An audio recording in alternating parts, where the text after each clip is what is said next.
Here's Lyle Taylor. Well done. How much did you enjoy that? A lot.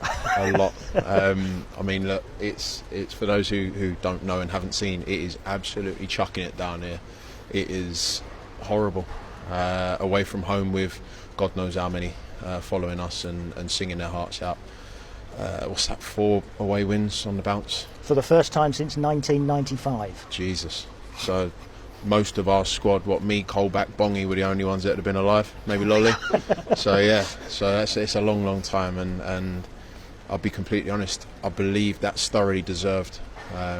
Maybe not so much in this game. I don't think we could have been too disappointed if we'd only drawn. A loss would have been against what we believe we were worth in this game. But simply for what we've produced in the last 3.5-4 weeks, and what has been instilled in us in that time, and what this group have shown that they are capable of, I think we thoroughly deserve that. We'll talk about your penalty and your other goal in just a minute, but first I want to talk about what happened in between those, because you made a point of going and running after the ball, picking it up out the net, tucking it under your arm, back to halfway. We can win this. There's no thought of settling for 1-1, and that says a lot about the spirit in the team, doesn't it? It says everything about the spirit in the team, and there was nobody wanting to celebrate. Brennan came and tried to get the ball with me in the net, and everyone sprinted back to the halfway line, and that's it. It's as simple as that. I mean, I probably took a little bit long on the walk up, wasted a bit of time there, but no, it's brilliant, and that is exactly what I'm talking about. That is what is in this group and what this group are capable of doing.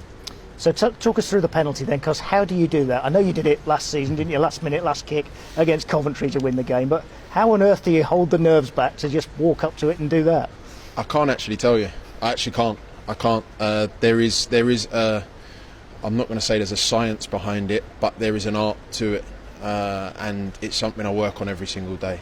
And I mean every single day. Every day I'm at training, I'm taking penalties with the goalkeepers, and it's good because they work on it with me every day, so it's more difficult. And I mean, they've been struggling recently. It's something that I have to work on every day, and I have to stay sharp with, because if I don't know what could happen. And it's that simple. You get on with 10 minutes left, and you get a penalty, and it's right. This is what I've been practicing, and this is what I've been waiting for. So it's that simple. It's something I practice every single day we train. So it's an art. It's nerve-wracking for those who aren't me, but for me it's what I'm looking for, and I know what I'm looking for. I will miss eventually. Don't get me wrong. There's going to come a time where I miss one, but it wasn't today, so I'm happy. Didn't miss the second one either. Talk us through that one. I mean, Alex has done brilliant. I think the ball's kind of got stuck under his feet down the left, and he's just set it to Lolly, who I call Lolly the Wrigley Worm.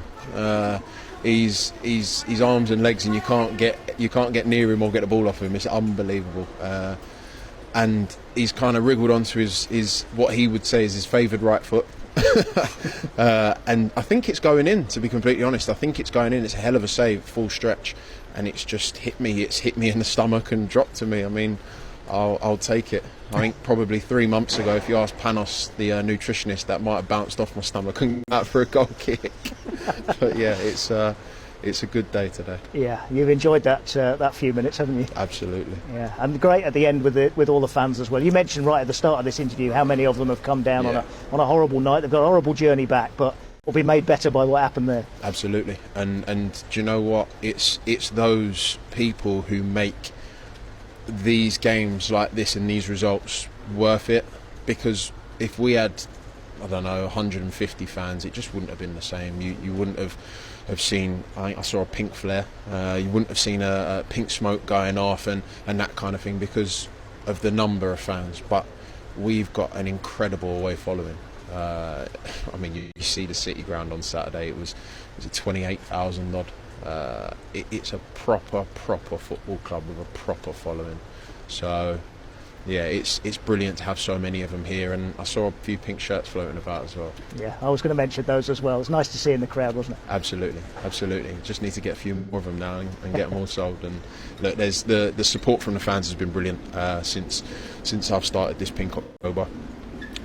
So I can only thank them and thank those who have pushed so hard behind the scenes, and that includes Matt and Danielle and Fothers. And Tom. There are certain people who have pushed really, really hard to make this happen, and I thank them a lot. And I'm simply just a pink-haired face that they do all of the hard work. A pink-haired goal scorer. Thanks for joining us, Lyle. Thank you.